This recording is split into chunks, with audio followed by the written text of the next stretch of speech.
une fiction sonore de la Joss Radio, en collaboration avec Longueur d'onde. Il n'y a pas de plus grande joie que celle qu'on n'attend pas. Meung vient de recevoir une nouvelle des plus inattendues. La jeune bachelière inscrite à l'université de Yaoundé 1 a été victime du piratage de ses comptes Facebook, Snapchat et Instagram, qui cumulaient déjà près de 3 millions d'abonnés. Elle avait pris 3 ans pour réunir cette communauté. 2 semaines après ce coup dur pour la vingtenaire, son ami Habib, informaticien, lui apprend qu'il vient de les récupérer à la suite d'une longue manœuvre. Yes. Élevé, tu seras élevé, oh. Et que soit ce qui t'arrive, pour t'arrabaisser ses zéros. Élevé, c'est un ouf de soulagement pour Meung, qui est déjà impatiente de reprendre avec les statuts et les posts fréquents en ligne sur sa vie de tous les jours. Surtout que sa famille vient d'aménager dans une belle villa au quartier Mélène qui lui offre des arrière-plans à couper le souffle pour ses photos et vidéos. Les écouteurs aux oreilles, Meung avait pris l'habitude de passer ses journées connectées, même si pour les datas, c'était le porte-monnaie de sa mère qui en prend un coup. Des selfies sans répit. Pour aller dans la boutique du quartier, elle faisait parfois des petits lives pour dire bonjour à ses followers. Avec cette bonne nouvelle, Meung reprend donc ses publications sans attendre. Une photo pour annoncer son grand retour. Et le compteur des mentions j'aime et des commentaires positifs explose. Après 3 jours à multiplier les posts du matin au soir, un détail récurrent attire son attention. Parmi les premiers commentaires, elle remarque toujours celui d'un certain Gachette52, avec le message « Tu peux encore t'amuser, Meung. Ta chute, c'est pour bientôt. » Meung ne prend naturellement pas la menace au sérieux et s'en moque royalement. Encore un haineux. Je n'ai pas de temps pour les menaces à 2 balles. Gâchette machin. Ok, Meung, tu parles déjà seul. C'est la folie. Ok, ma. Ce sont les blagueurs de Facebook là, non? Oh, wow. Quand je parle ici, tu me réponds à peine. Et pourtant, c'est moi qui te mets les datas que tu te vantes avec ça là. Maman, pardon, on continue. Maman, je t'aime aussi. Comme à son habitude, même cette conversation avec sa mère est enregistrée. Meung va montrer à ses fans que même sa mère est jalouse de son amour pour eux. Et comme s'il s'y attendait, pluie d'émojis et de mentions j'aime, pluie de commentaires hyper motivants pour elle, enfin, excepté celui de Gachette52, qui vient de poster une dizaine de fois un nouveau commentaire. Ta chute, c'est pour demain, Meung. Rigole encore un peu. À la lecture de ce commentaire, Meung est à la fois indifférente et pensive. Elle veut en savoir plus sur ce mystérieux internaute. En parcourant ces différentes pages, elle ne trouve absolument aucune publication. Quelques minutes plus tard, son téléphone entre les mains, Meung s'endort et se réveille subitement au son d'une notification insistante. Meung est dans la panique. Elle a sous les yeux un message qu'elle connaît bien. Êtes-vous en train de vouloir modifier votre mot de passe? Décroche, Habib. Décroche, Habib. Meung essaye de se connecter à ses comptes, mais le message d'attente est anormalement long. C'est le comble. Meung n'a plus de data. Mon Dieu, pas encore, non! Maman. Eh, qui est Meung? Il y a quoi, Meung? On t'attend depuis le salon, tu cries quoi? Tout va bien? Eh, qui est? Respire. On a piraté mon corps, maman, je fais comment? Eh, qui est? C'est pour ça que tu pleures, Meung. C'est pas grave. On va créer un autre, ma fille. Après tout, ce n'est que du divertissement. Sa mère l'étreint avec force, mais Meung est inconsolable. C'est sûrement Habib, c'est sûrement Habib, c'est sûrement Habib. Elle se précipite sur son téléphone et explique la situation à Habib. Si tu n'as pas cliqué sur le lien, je devrais gérer ça. Ne t'inquiète pas. Essaye de te connecter, voir. Mamie Japap aide sa fille comme d'habitude à se connecter. Après près de 30 minutes, elle accède à son compte et le sécurise avec un mot de passe très complexe, comme le lui a recommandé Habib. Le visage noyé de larmes, Meng sourit dans les bras de sa mère, sans savoir ce qui l'attend. Mais c'est ton téléphone, non? Vas-y, réponds, ma fille. Tu peux zapper ta chance comme ça. Réponds, décroche. Allô? À qui ai-je l'honneur, s'il vous plaît? Meng, tu vas vite le savoir. La première chose que tu dois savoir, c'est que j'ai pu accéder à toutes tes photos un peu trop intimes que tu gardais dans ta galerie privée. La deuxième chose, c'est que je vais toutes les publier demain où tu sais. Allô? Ok, allô? Ok, il a raccroché. Hé, maman, tes photos, Meng. Tes photos. Hé, l'enfant, ça va me tuer. Non, maman, je pense que c'est une confusion, hein. Meng replonge dans ses réflexions après le départ de sa mère. Elle veut rappeler ce numéro, mais elle hésite jusqu'au lendemain matin lorsque Gâchette 52 passe ses menaces à exécution.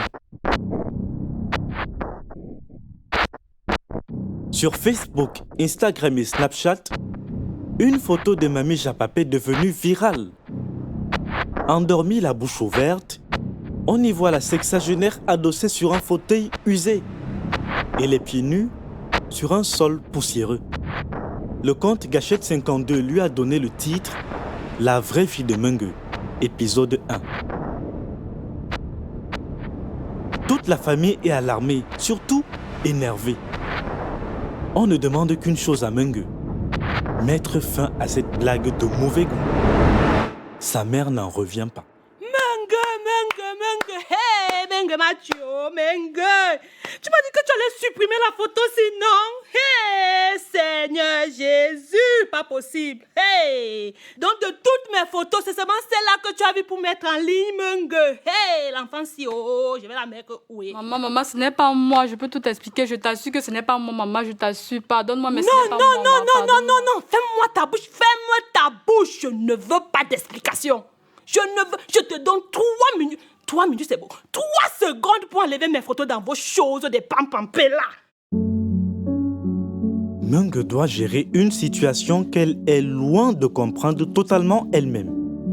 Elle rappelle le numéro sans suite, avant de recevoir un appel d'un numéro masqué cette fois. Meng. Ah, Meng.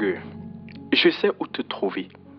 Quand j'aurai publié toutes les photos que j'ai ici, je vais filmer l'incendie qui va t'anéantir, toi et ta famille, bientôt. S'il vous plaît, bonsoir. Vous voulez quoi, s'il vous plaît? Meng voit le monde s'effondrer sur elle. Habib essaye en vain de trouver une solution sans succès. Des photos d'elle peu appréciables s'enchaînent sur la toile sous son regard impuissant. Meng n'a plus la force et les idées de faire des posts en ligne. Surtout que ses fans commencent à l'injurier à la moindre occasion et signalent ses contenus. Sa réputation est menacée. Meng veut se confier. Son copain Ondwa, installé en Allemagne à qui elle raconte régulièrement ses déboires, est indisponible pour lui prêter une oreille attentive. Meng décide de partir chez une amie à qui elle raconte tout. Gars, ça me wanda. Moi, je suis sûre que non. Ça va être piratage de ton compte que cette personne a des images privées. Sinon, on ne va pas comment il va voir ça. Mais le mieux que peut-être dire maintenant, c'est d'aller dans un commissariat déposer une plainte contre un inconnu. Tu peux avoir raison, hein. Merci, je pense que je vais faire ça. En soutien à son amie, Armandine reprend la nouvelle dans tous les groupes de l'université et aussi ceux qu'elle a en commun avec Meng. De retour à la maison, Meng tremble de peur.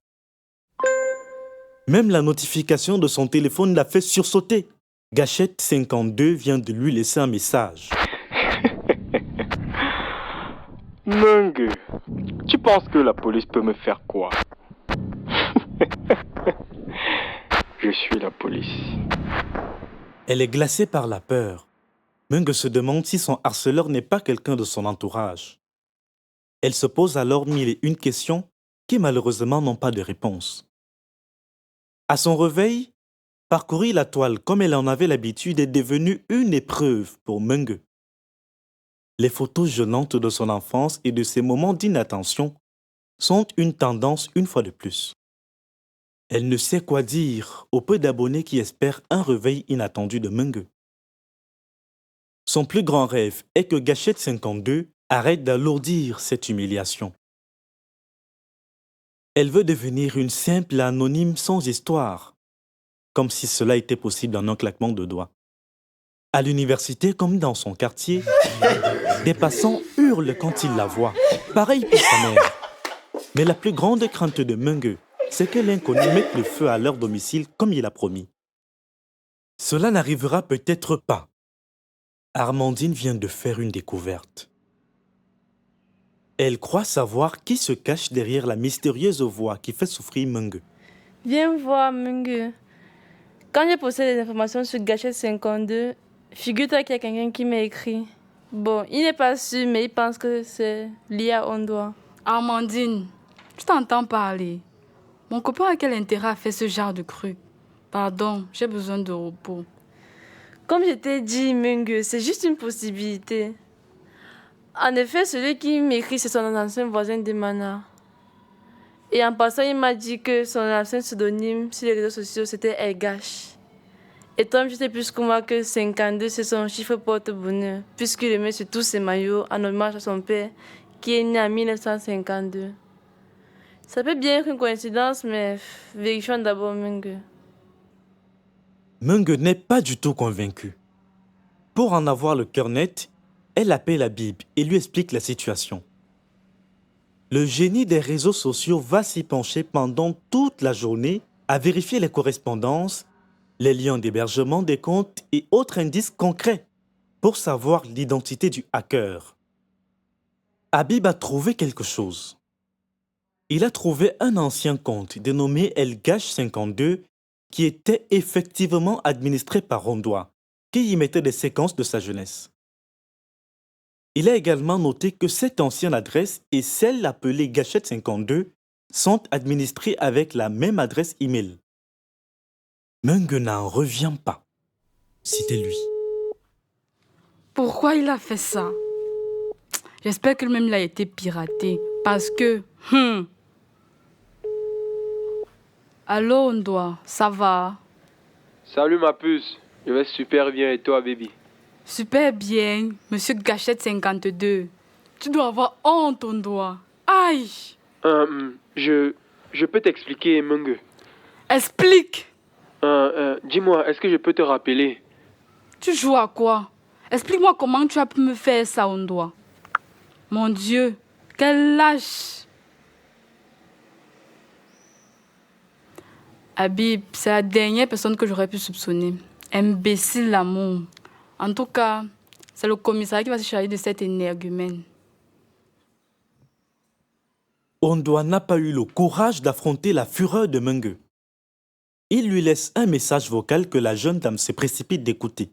Mung, je tenais d'abord à te présenter mes sincères excuses.